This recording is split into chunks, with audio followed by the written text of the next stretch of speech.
curtain, which is where you are now, Yes. and you switch either between cumulative to daily, and you look at hospitalizations, deaths, etc. And that's where there's been a ton of controversy because we've been talking about it. I've been reporting it, and people are going, "What are you talking about? I saw the dashboard." Well, yeah, you saw the dashboard, but the numbers do not match up. Yeah, so I'm going to do a quick thing myself here, and I'll just show my screen for a moment. Hopefully, I don't freeze up the whole show. But if you look here, all I did was, and in just a moment, I'll stop sharing and I'll let Dr. Frank show you where you can download this data yourself. You don't have to be a data expert to figure this out. Right, what you're looking at on the screen is a download from the state data of the actual date. So this was, and I didn't type this in, but the date, and I'm going to type it here live for you on the screen. This was June 18th.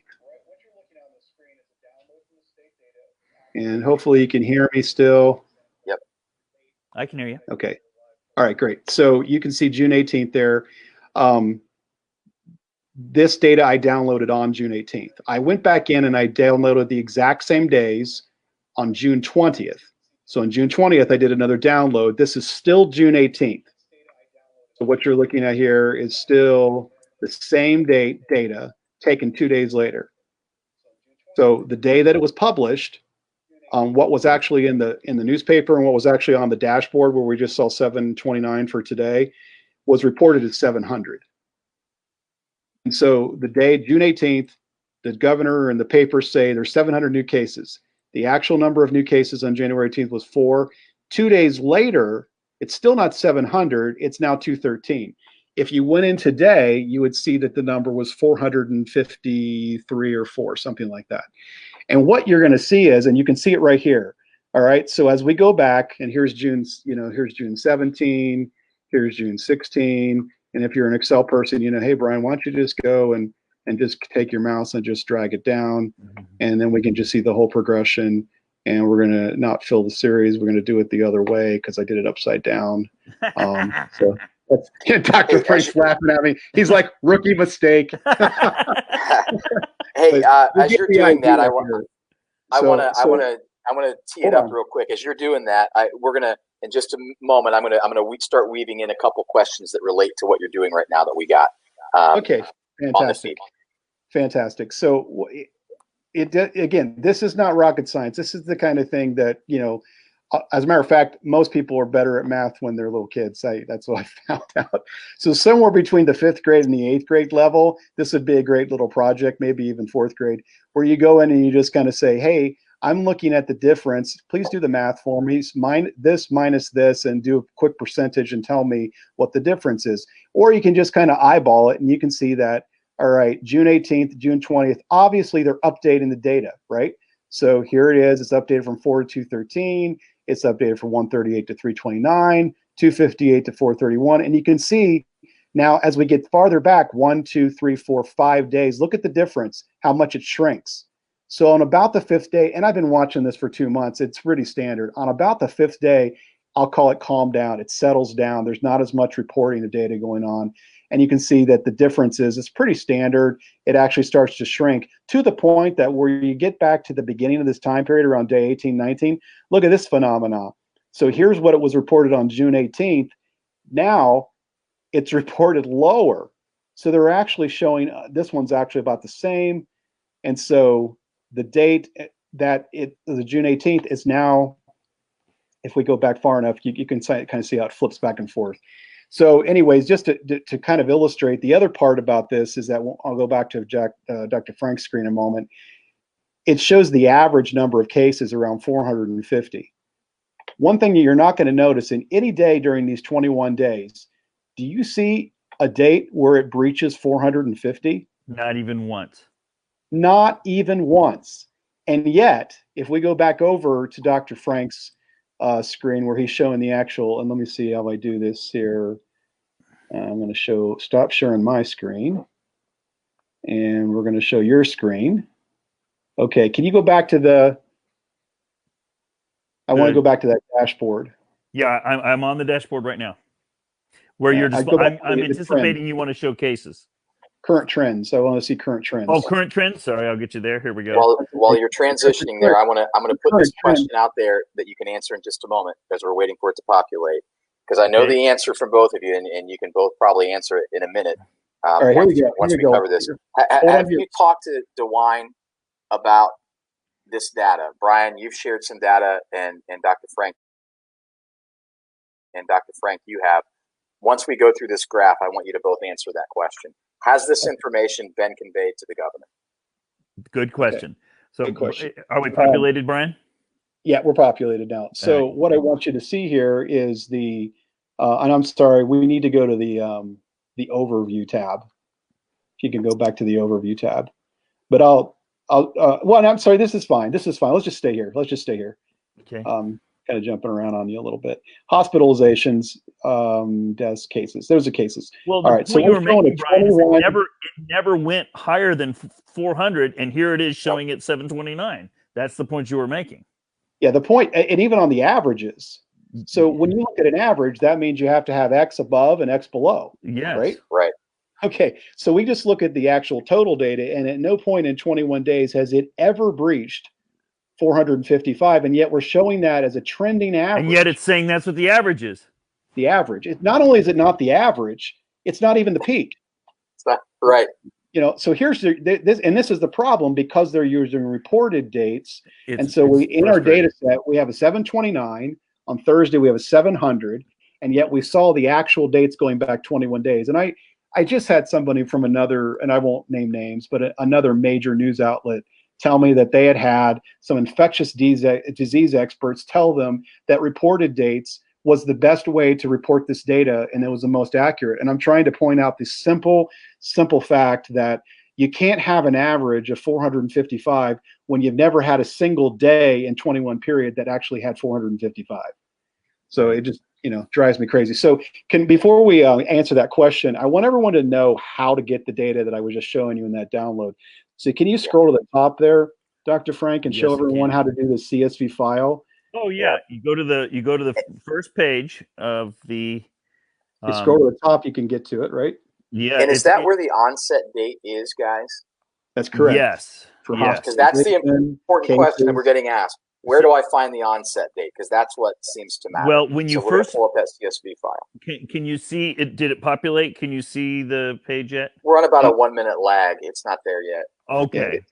We can. I've put it up. We'll have to let it happen. But right when you first go to the portal at the overview page, it's like the third sentence down.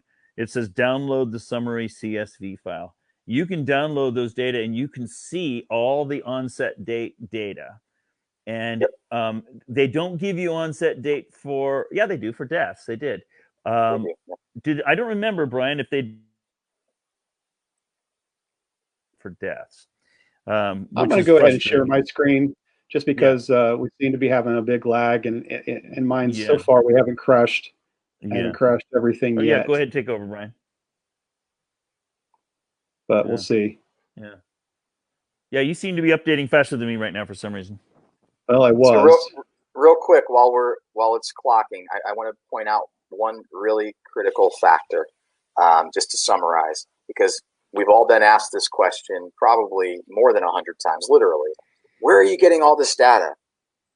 Well, it's all coming from the state website, the CSV file, and going behind the curtain. This isn't something that's being created. This is something that's being provided. It's just not being reported in a way that's meaningful. Right. All right. So you can see my screen, right? Yeah, we can see you. All right. So here again, we're at coronavirus.ohio.gov, and I'm going to scroll down just a little bit. You can see right at the bottom, download the overview paragraph. And there it is, download the summary data CSV. So I can go get the most latest data of today right there. And that's what I was showing you in this particular spreadsheet right here. Yes. This is from a couple days ago, but I just, you can see the rough percentages and about how long it takes for these trends to be meaningful. Yes. And then you also can see that's why it gets me all worked up is when they show these averages, and we never breach the average in a single day. It's just so by the way, the other information that's available to you, folks want to know things like what's going on from a nursing home perspective. So every Wednesday, Jack, is it every Wednesday or is it every Thursday? Every Wednesday is when there have been a couple of exceptions, but nursing home data is supposed to refresh every Wednesday. Every Wednesday at 2 o'clock, once a week. You can go to this page here, and you guys let me know when it's refreshed on your screen. It's doing pretty good. For some reason, you're updating real well right now. Okay, great. And you can see here the cases. It's still refreshing the page a little. Yes. Yeah.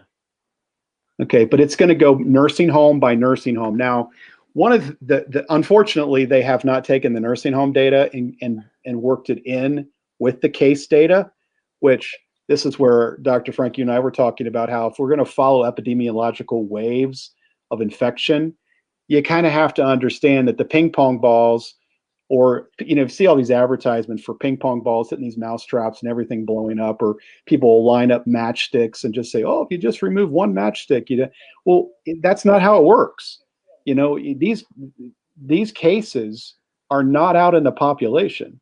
So there's not community spread going on. Now, are there workers that are going in and taking it home and so forth and so on? Yes, absolutely.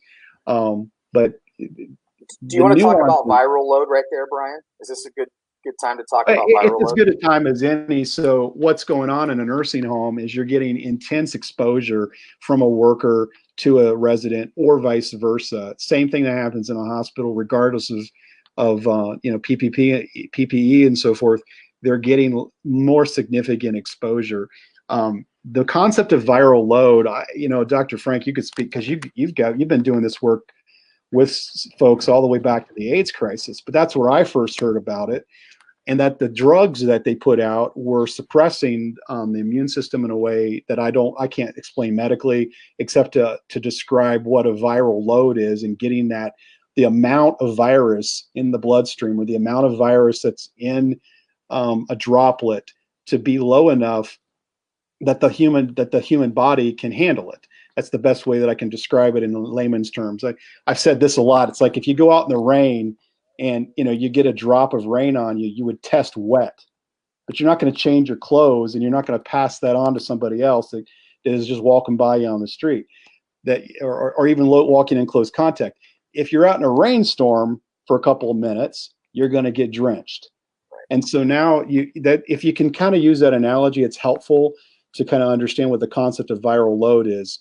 If someone's asymptomatic, is it possible that they're going to pass on the virus to somebody else? It's possible, but what all the studies are showing is that the viral load in someone who's asymptomatic is so low. It's one of the reasons why they're not getting, it's not the only reason, but it's one of the reasons why they're not getting sick.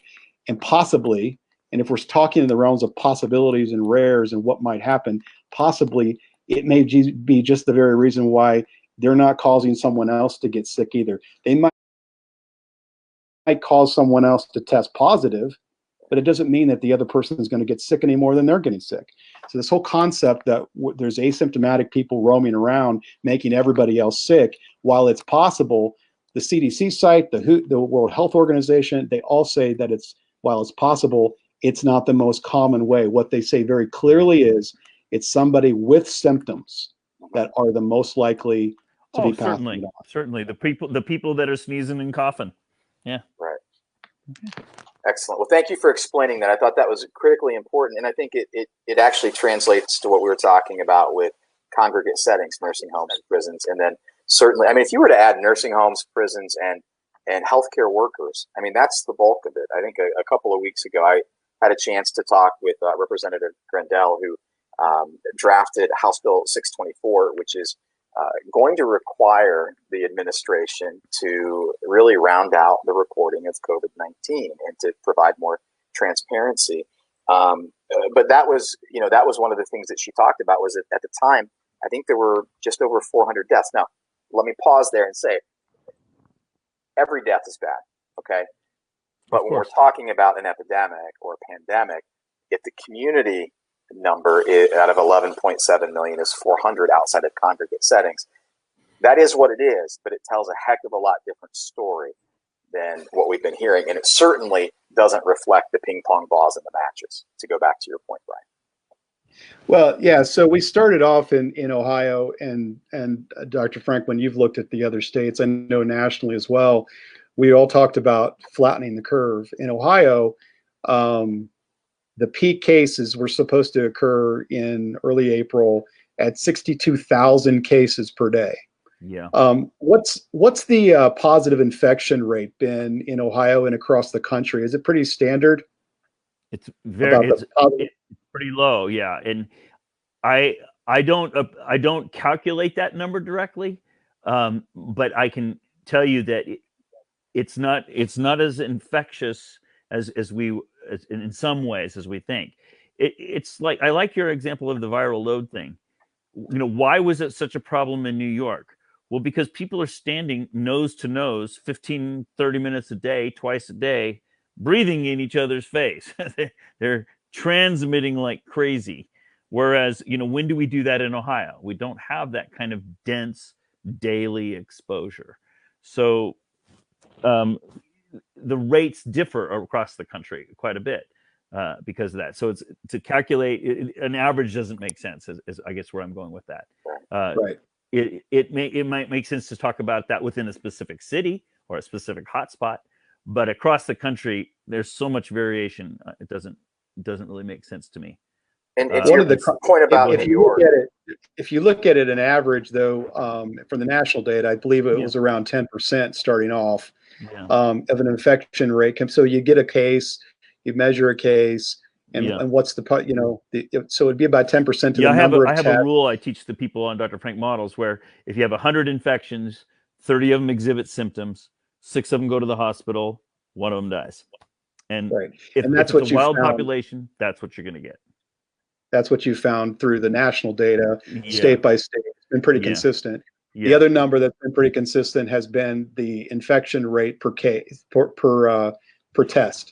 So it was 10% before. It's trending down everywhere right now. So in Ohio, it's somewhere between 6 and 7%. And so if you look at that infection rate then, and you say, okay, the infection rate going into this was higher then than it is now. So let's just go ahead and use the higher number. You can use the lower number. I really don't care. But to get 62,000 cases in a day, which is what was projected by Dr. Acton in Ohio and Ohio State University working together with the health department, 10% positive infection rate, the number of tests in one day would be 620,000 tests that you would have to have conducted in a single day. There's only 11.7 million people in the state of Ohio. So the math is not very difficult to do to figure out how to get from 600,000 to over 12 million. In less than 3 weeks, we would have tested the entire state of Ohio, every single person, just to get the number of cases. And then, like you just said, the number of folks that are hospitalized between infections, what's that number again?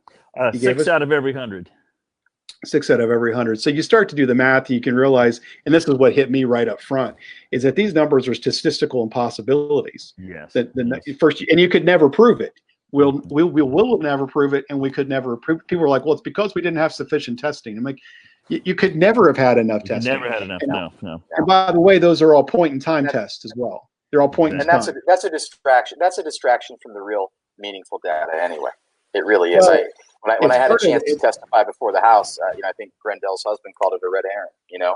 It's not the thing that is the thing, but we make it the thing. And it's at this point, I love what Dr. Frank said. It's meaningless. It's, red circle, red line through it. Cases passed, right? Don't follow the cases. The cases are the way that the headlines get the clicks and the 6 o'clock viewers. And that's not what you want to see. I want to jump over to, is it okay? Are we at a spot that I could jump to a few questions? And then you want to jump back into the data?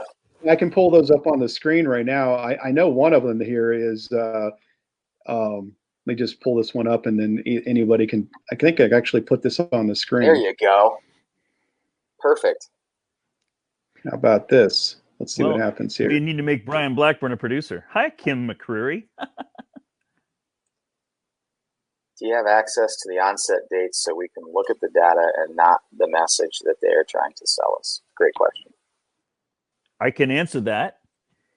In Ohio, you have to download the data set, and then you can get the deaths but You cannot get the cases by onset date. It doesn't work. They don't show you. So, and different states, like we don't know where Kim McCreary's from. If she was from Michigan, oh yeah, and I showed you that beautiful data set. You can in fact, I don't even need to download it. They display it beautifully. So I have kind of a way I talk to my folks on the page. I say, there are some states that clearly want you to see the results, and then there are some states that don't. And Dr. Frank, in the CSV file that we're looking at for Ohio, the data that I was showing before, would you call that the onset date? I honestly, I would have to check. It's not fresh in my mind at this instant. So let me punt on that problem. I apologize. I should have been better prepared, but I don't remember at this exact moment. Well, I just wanted to validate what I've been told and what I understand on the website is that what we were showing them a moment ago, that CSV file, that is the actual onset date then. Okay, I think you might be right. I think I remember it that way. But I remember being very frustrated when I was trying to make the graphs because they didn't make any sense. I mean, I've got 50 states I've been tracking and 25 countries, and none of the other data looks at all like this. And like, I'll do a data workup, I'll analyze it, and then tomorrow I download the CSV file, and it's completely morphed into something else. And so it's different for me. And that's one of the reasons why I don't send people to the CSV file too often anymore. I just send them to that state graph like you should before and let them look at their own county. And that's probably the best way for them to know where they stand. But anyway, sorry, I diverted a little there. Brian, I wonder if we could jump over to Tricia Jackson. I can actually, and let's go there in just a second. I'm going to go ahead and show the download. Here okay, it good. is. Yeah. I can actually show you the raw data. Beautiful. The way it looked when you first downloaded it. So they do have an onset date. Yeah, they do have onset date. Great. So I showed you a little sample of one section when I was doing that comparison, so I could show you what it looked like on 620 versus what it looked on 618. But you can see here they give you the county, they give you the sex, they give you the date, the age range, the onset date, the date of death, the admission date to the hospital, and then the case count here and the hospitalization count. So this is the onset date that's really critical to understand. And one of the things you'll notice through here is that we are now going back all the way to January 2nd. Someone asked a question a little bit earlier, whatever happened to the December cases? And that's a great question. Nobody knows. They were on the site for a couple of days and then they took them down. Hey, stop there for a second, Brian. Stop there for a second. Look at the one in row 11. It says there that the onset date was January. Let me go back and so unfortunately when I did that A to Z sort, it didn't pick up the entire. Oh, okay. I was going to just say they didn't line up, but never mind. Okay. Yeah, that's why. Okay. I was like, wait a minute, there's a problem there. But that's the sort of thing that is weird about that site is the data don't often line up. It's a strange thing. So anyway, I took you off. Go ahead. Let me bring it up to 30,000 feet again, real quick, Brian, to something that you mentioned earlier. So you've been in the risk business. You've talked about actuaries before. What's stunning to me is that if I called a prospective insurance carrier and I gave them some data points, pretty quickly they would be able to tell me if they could insure me, what the cost would be, and what all the risk factors are. So it's not that we don't have the ability to crunch the numbers and the points. It's just that we're choosing not to. We're choosing, in the name that we don't have enough information and that we need more data. Which isn't true. Well, I would argue, and so would Dr. Frank, we both saw the same. We just were comparing notes yesterday. In mid-March, I saw data from late February coming out of China that said that 85% plus of people had comorbidities.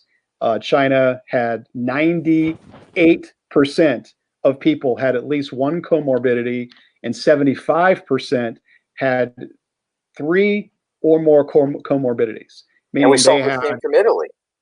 Well, that's what I'm talking about, Italy now. Italy, so they both were telling the exact same thing. Both also told the story of age. They told the exact same story that young people were not being affected by this. Yeah, people don't die from this unless they have something else going on. yeah, it's something else is going on. So it's not just age; it's just the fact that Right. that the immune systems is just not working. And if you've got any other kind of issues going on, you're at much higher risk. What was the question, Jack, that you were asking me? Yeah, Tricia Jackson asked, the big elephant in the room, why do you think DeWine and Acton are ignoring the hard questions? Do they really not know? Do they not care? Is it not fitting their agenda? And I'm going to kind of marry that to the question that I posed earlier that you've had some time to, let bounce around in your mind about, have you had the chance to get this information to the Ohio Department of Health, the governor's team, and what has that response been? I don't know if we can speculate or, get involved in the business of trying to understand the intent of Dr. Acton or Mike DeWine. But how would you answer that question? I don't want to answer that question. Yeah. Okay. Well, let me tee it up this way then. Have you shared this information have you shared this information? Brian, I want you to hit this because I know you've shared the information, and I think and I don't know if you've had the opportunity, Dr. Frank, to have your models introduced to Mike DeWine. Yes. So have you, and what's the response been? I know for a fact they have been on his desk. Your models have been on his desk. I know for a fact. Brian? And my questions have been going to, I don't want to name names, sure, but folks within the cabinet and within his cabinet, as well as obviously press throughout the city and the state. And to their credit, there are some news outlets that have focused on some of the data I've provided them on nursing homes. And I appreciate that greatly for the sake of my grandmother, who's in a nursing home still. And obviously just still not enough being done. As to the why, it's when you're wrong about something, even when your intentions are good. Do you have the courage to face that particular truth when it hits you up in front of the face? Are you humble enough to admit it? Yeah. And what we don't see is anybody that's really been willing. As a matter of fact, I think the number right now stands at 17 health directors across the country that have either resigned or been fired. That's not being reported on the news either. Wow. Several like Acton have been hailed as heroes as they've gone out the door. When I'm not interested in tearing them down as people, but I am interested in having accountability when decisions go awry. And I think, Jack, you may have mentioned this in a question to the governor, or it's come up at some point about, great coaches making good halftime adjustments. Amen. You get a game plan, and a lot of coaches in football love to script their first couple of plays because they've analyzed it all. They think they've got it down on their opponent. In this case, Dr. Acton and Governor DeWine thought it was the 1918 Spanish flu. They thought that's the game they were playing. They went in with a game plan and a strategy for that. Who's going to fault them? And what's the why for that? They were trying to, like they said, save lives. They thought that we're going to be the next Italy, that hospitals are going to be overrun, et cetera, et cetera. It's not playing out like that. And so you get into the first week of April, and it is clear and obvious that the data is leading in a different direction. Yes. And you just ignore it. You keep calling the same play. I mean, at Ohio State, we go nuts when they keep calling that running play right down the middle when it didn't work the previous 5 times. Right. Why do you think it's going to work on the 6th try? That's what makes Ryan Day a heck of a football coach, is that when he goes in at halftime, he makes adjustments. That's what made Urban Meyer a heck of a football coach. That's what makes Nick Saban at Alabama a great football coach, is that once they have a half on you, they are going to adjust. And if you don't adjust better, they're going to beat you. And that's what you would expect from a leader. And I'm going to be a little bit more firm on this than either of you. So, I'll take the heat on it. But look, we did have information out of China. We did have information out of Italy. And as I wrote in the data suppression article, we also look, if we're going to talk about relying on experts in epidemiology, virology, public health, the other information that they had that was pretty fresh from a financial crisis that wasn't that old is we understood what the impact of locking people down for a couple of weeks was on suicide and on depression. Okay, we had information that would have allowed us to, instead of swinging a wrecking ball, using a scalpel to cut out a policy that really could have pinpointed folks at most risk, and we failed. And we knew early on coming into it who was going to be the most impacted.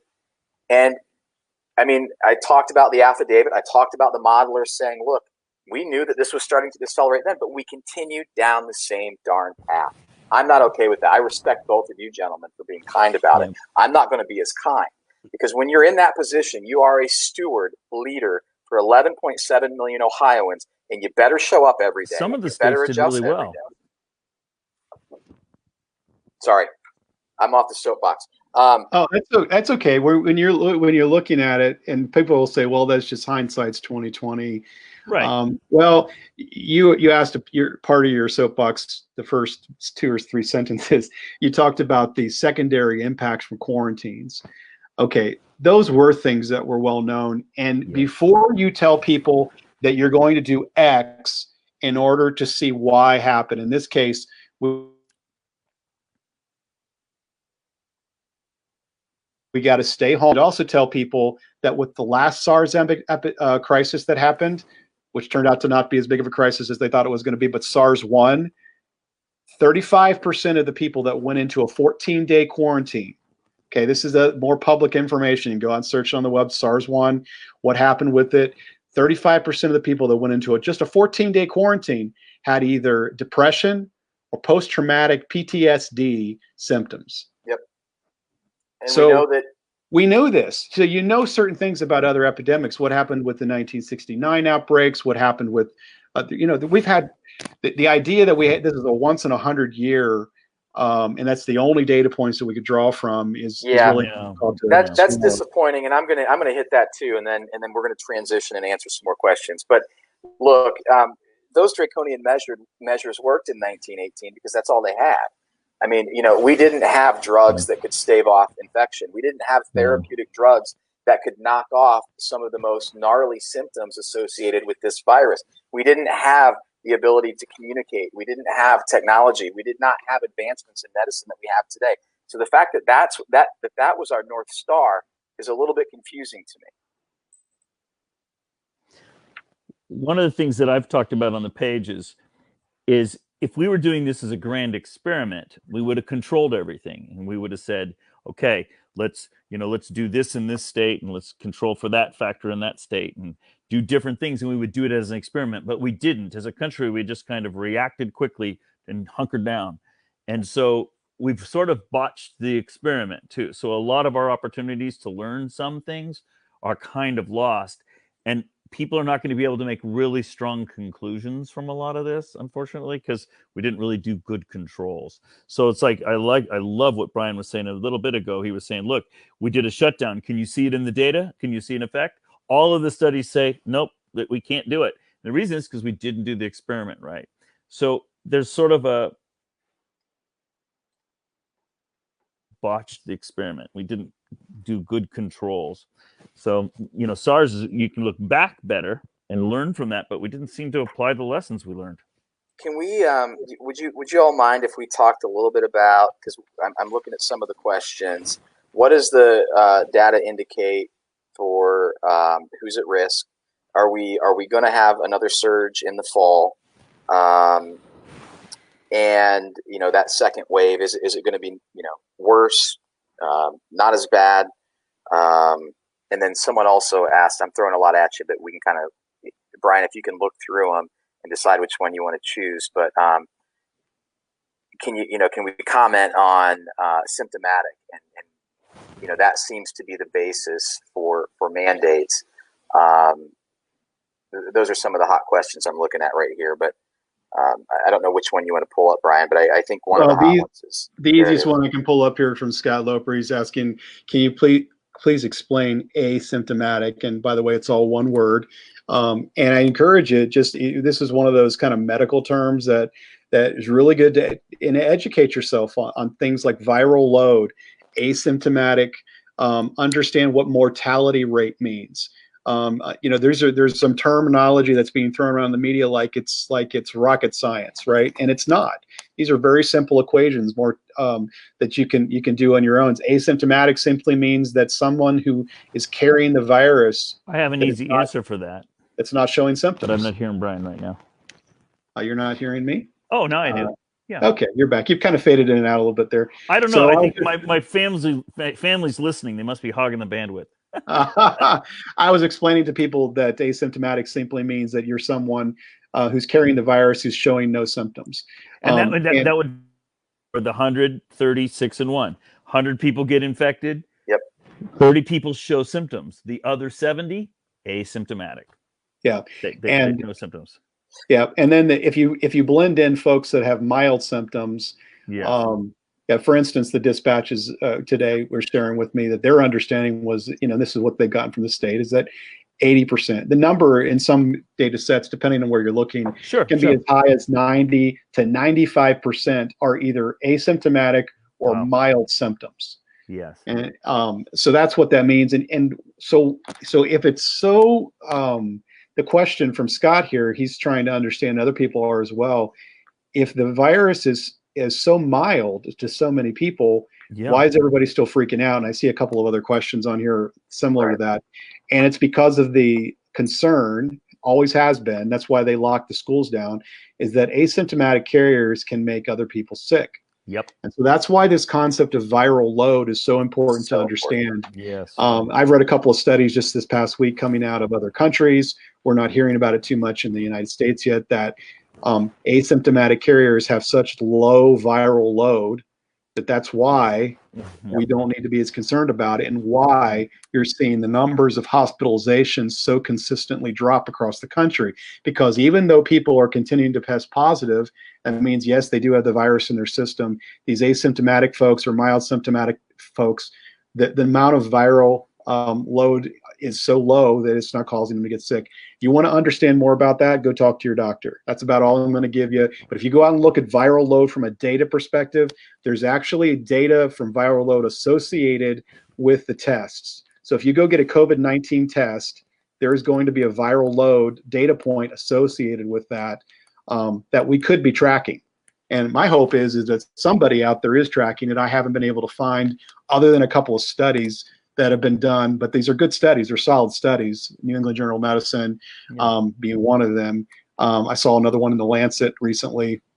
So it's across the spectrum that's starting to measure viral load. And that's what they did with the AIDS epidemic as well. If you go back and look at that, and I know you were in the middle of that. So that question answers a couple of them.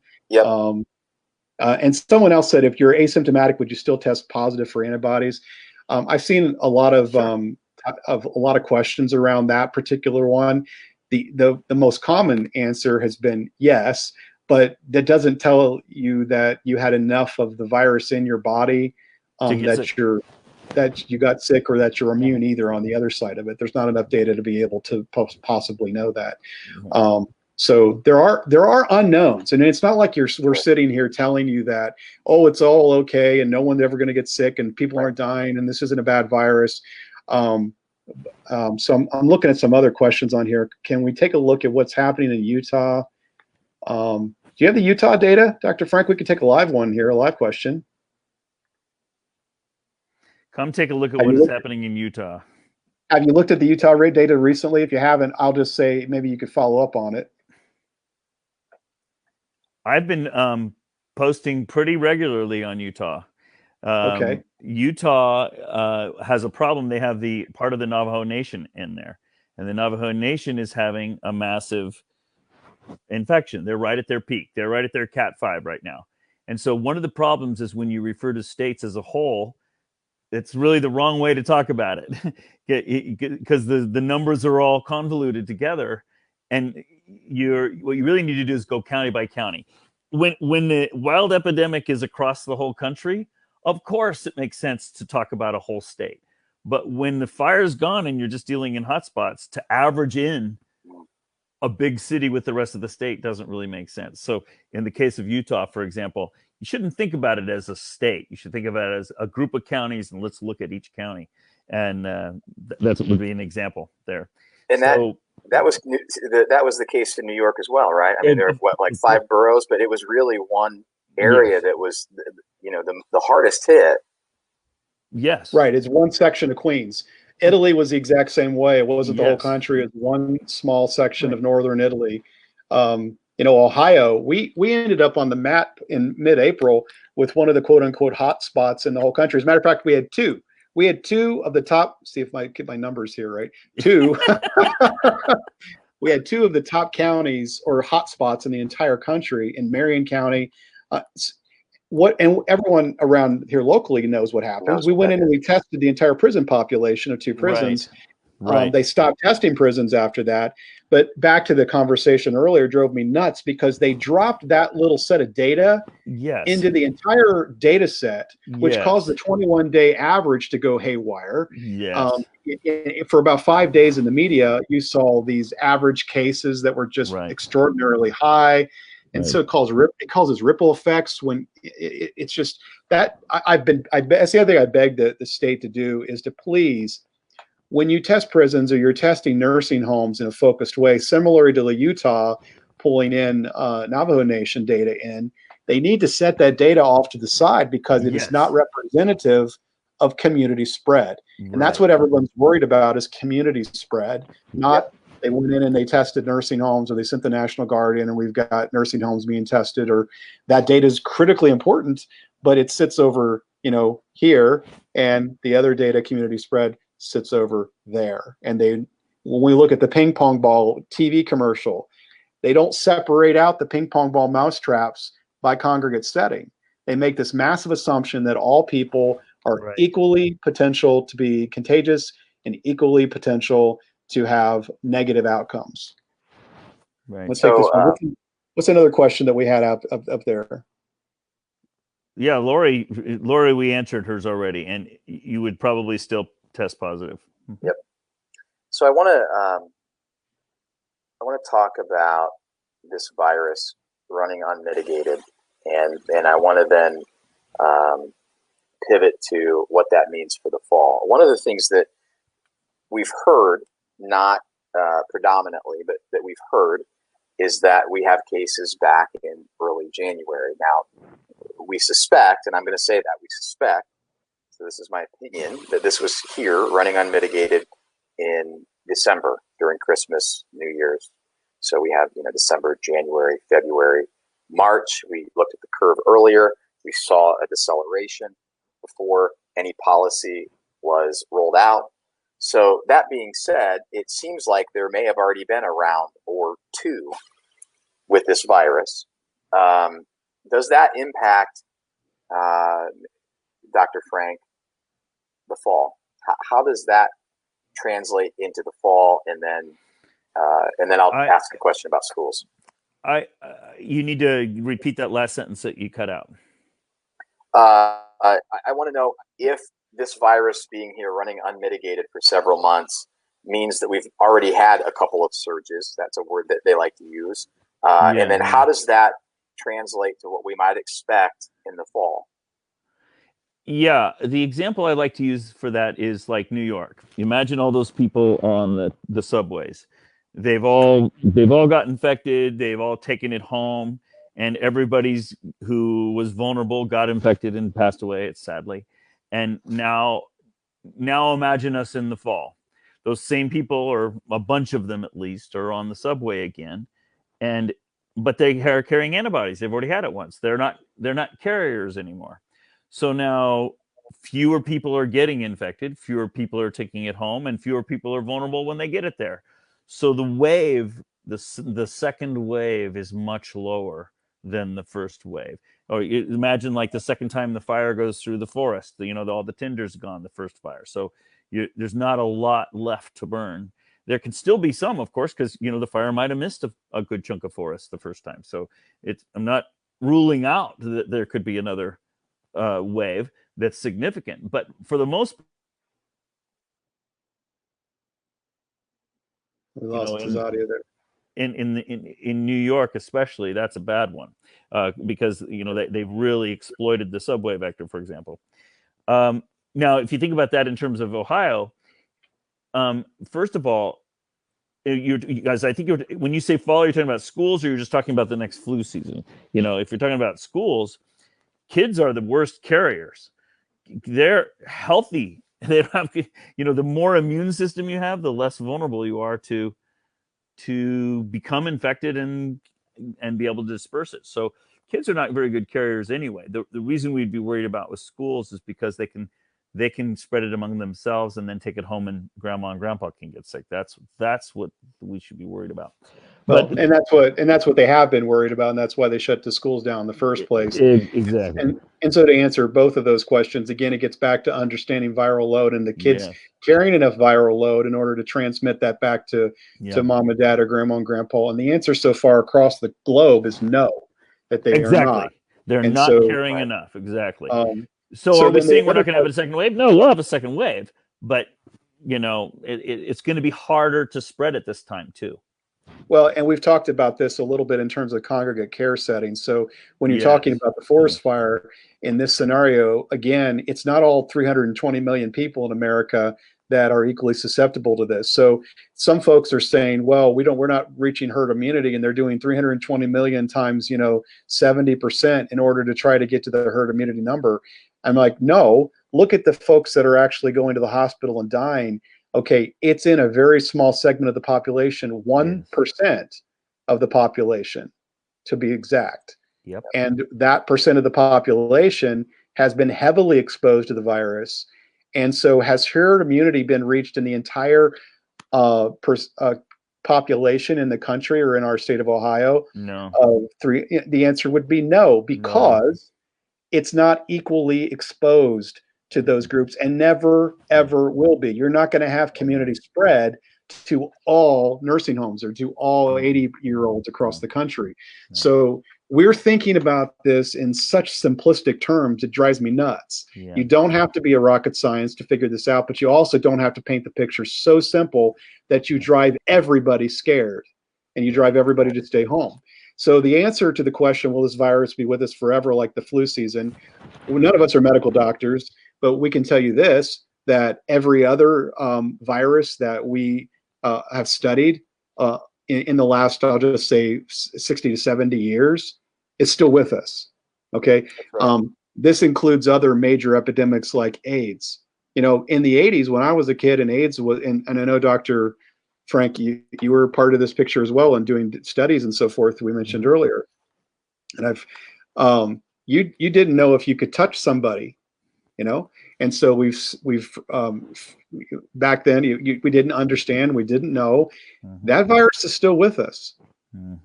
It never went away. We were able to develop therapeutic scenarios, and we came to understand it, et cetera, et cetera, et cetera. So to answer the question that is being asked here, will this virus be with us forever? Well, if it's anything like most recent viruses, it will be with us for some time. Is that a couple of years or decades or 100 years? We couldn't tell you. By the way, go ahead. No, go ahead. By the way, the person asking that question is the trustee for Deerfield Township. She's the one who, when our governor announced that we were a hot spot, she contacted me and said, Doug, are we a hot spot? And so we went onto the Ohio website and we analyzed the data and found out, no, we're not a hot spot.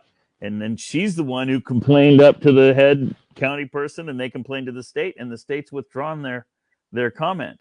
So power to this lovely lady, trustee Heading. Well, it's one of the reasons that you and I both, and I know Jack, all three of us are passionate about, sharing this tonight, all the written materials that we have all put out, because we know that when we empower folks like, is it Lel? Is that how you say her name? Yeah. Lel.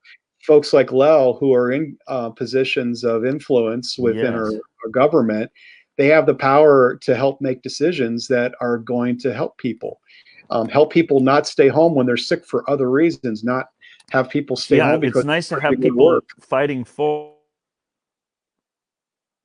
My wife told me that today the news was just full of comments and reports about our county objecting to the characterization by the governor, and I think we have Trustee Heading to thank for that. And she took the initiative and contacted me. So I'm not like campaigning for her. I'm just really proud that there was somebody who stood up to the common message and said, "Hey, we're not sick over here." Well, and I know that so today there was a lawsuit that was filed on behalf of dance studios, 6 or 9 dance studios, nine dance studios, I believe, filed a class action lawsuit, and they quoted material that Jack presented before the House of Representatives. Perfect.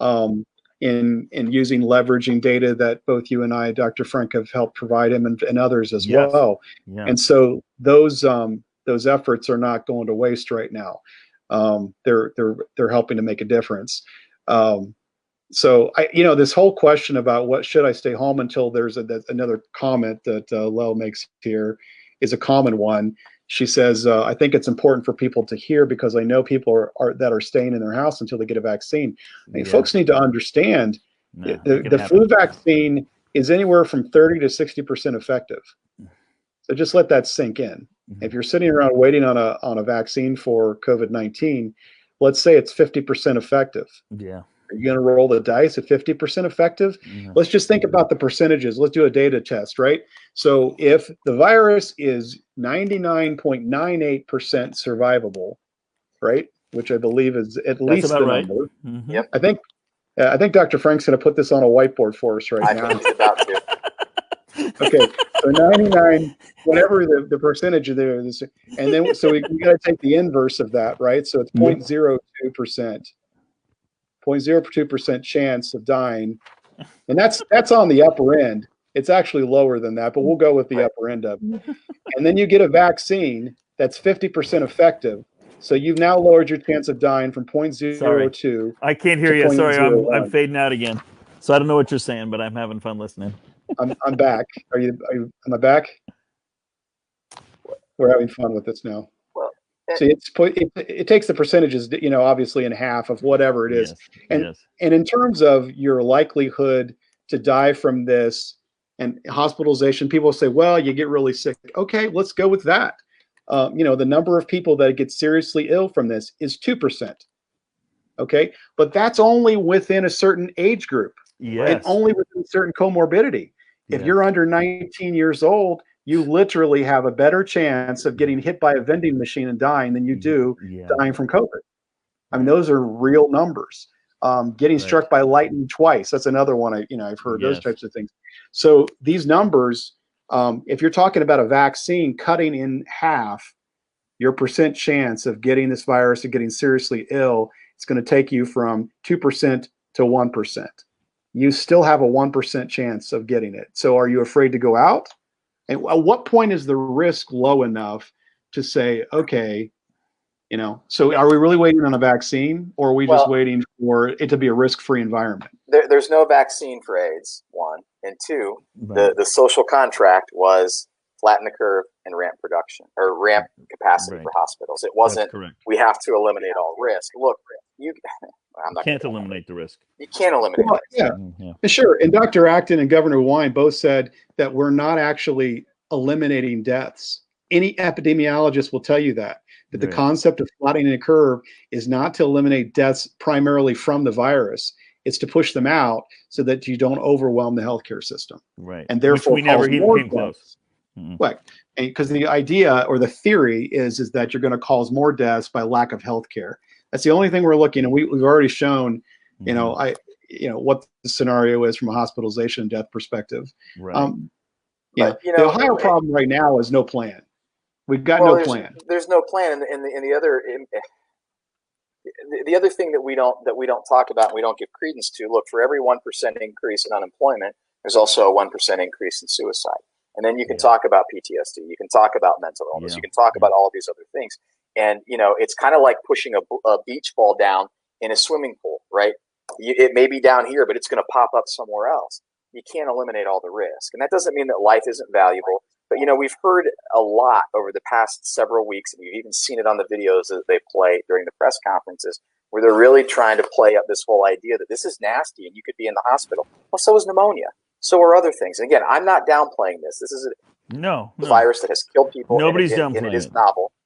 But we have to look at it within the context of all of reality and all of life. And so let me transition over here, and I'm going to oversimplify something, and then you two can grill me on it. But what I heard was that the efficacy of masks is in question, and what I also heard is that kids are not tremendous carriers. And I know that there are a lot of parents, myself included. I have a 7-year-old daughter, and the line in the sand for me is if you think that I'm going to send my daughter to school in a mask under a new normal, I'm going to have a huge problem with that. Mm-hmm. So, when we look at schools in the fall, we look at masks, we look at, a new normal, or what are you seeing coming down the pike? And what data do we have to support one thing or another? Because I can be totally wrong, and you could say, Jack, your daughter needs to wear a mask, and she only needs to go to school 2 days a week, and she needs to be, work at home from a computer screen the other 3. Well, there's so many things. Yeah, there's so many things to say about masks. I can tell you, I can tell you what the New England Journal of Medicine published about 2 weeks ago. They published that the most important aspect of people wearing masks is to, and I'm going to butcher this quote. I wish I had it up in front of me right now, but it is to give people a sense of safety. Mm-hmm. Not that that there's any data to support that they're going to be safer, but to give them a sense of safety. Other folks have said it gives them a sense of that they're doing something. So it's very much, it's very much aimed at people's psyche. And this is what we talked about at the beginning of this conversation early on. We were talking about measures that are being taken right now to open Ohio back up or open other states back up. And some states are leading with data and empowering people to make decisions based upon their own personal risk assessment. Just like when you get behind the wheel of a car, you're making a risk assessment of how safe that is, based upon not only your own skills, but the skills of other drivers. Yes. Other states, and so that's one path that's been taken. Other states have decided that people are not good decision makers, and they can't be trusted with the data. And so therefore, we're going to determine for them what they hear and what they don't hear until we feel it's safe enough for them to go about and resume life. Someone else asked the question of why a little bit earlier. Yeah. This is one of the whys, but the other why is because they've got so much invested in this path. And so you do get a little bit of a situation of pride going on. Yeah. Confirmation bias, maybe. Yeah, you say, well, I committed myself to this path, and therefore I'm going to look for everything I possibly can to confirm. Yeah, exactly that. I can tell you right now, Jack, that I'm a teacher, and if you put masks on my kid's face, it's not going to work anyway. It's not going to work in a class. It's not going to work out of school. It's a dumb idea. Masks are not, I don't even use a mask right, and I know how to use a mask right. Imagine these kids who don't wash their hands after they go to the bathroom. They're not going to use masks right either. Yeah. It's a bad idea. And I know I'm just playing some background music here that's off pitch when you're singing a symphony. But I want to weigh in on that because again, I think one of the major themes we're talking about tonight is what information is presented. And I've read a lot of journals. I've read things that have been put out by Fauci and other folks, and the efficacy of masks is certainly in question. There's a tremendous, risk. Oxygen into your body is critical for the function of your organs, for well-being. So, those things don't necessarily get talked about as much. Neither does, surface spread doesn't happen. Asymptomatic spread really isn't happening. But we continue to hear this messaging over time that, hey, you got to don the mask, right? And you really need to stay socially distant, and you need to do all of these things. But I think that's what strikes a nerve with me is that, I'm a 44-year-old man, and you got to trust me to make a decision, just like you have to trust other Ohioans to make a decision. Give us the information. But why do we continue to beat the drum of, mask up, stay distant, and, be, scared as heck if you're at a place and the surface hasn't been wiped down in 10 minutes. It just doesn't make sense. It creates a tremendous amount of fear. And by the way, for businesses, it creates a tremendous amount of expense as well. My motto is follow the data. That's my motto too. I was going to say the same thing. Brian, and I mean, if you're in a county and there are no cases, why do your kids need to do anything? Send them to school. Okay. Right. If they're all going to school and suddenly a case pops up because somebody went on vacation or came from another country or another county, if you want to. okay, take some measures. Okay, but don't shut the whole state down and don't shut the business down. Find out where the infections are, isolate them, quarantine them, clean it up. Big deal. What else? What's so hard about that?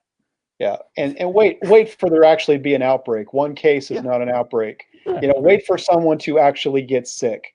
Yeah. I mean, let's have a negative outcome before we create so many overwhelming negative outcomes. That's what has gone on and what's continuing. So the numbers in Ohio, we have about 2,700 deaths right now. I believe the number of deaths, here's back to our numbers discussion, the number of deaths outside of congregate care, okay, outside of prisons and nursing homes is approximately 600. Okay, that's tragic. What we don't know about those 600, and I was just looking at Colorado data today, they're doing a great job, as some other states are as well, talking about the difference between a death from COVID versus a death with COVID. Yep. And so Colorado state side, that's where my brother's a superintendent in schools out, is in Colorado. They're actually parsing that data. By the way, from a political spectrum, their governor is a Democrat. So this is not a political, left-right type of a conversation. This is a data conversation. Follow the data. Follow the data.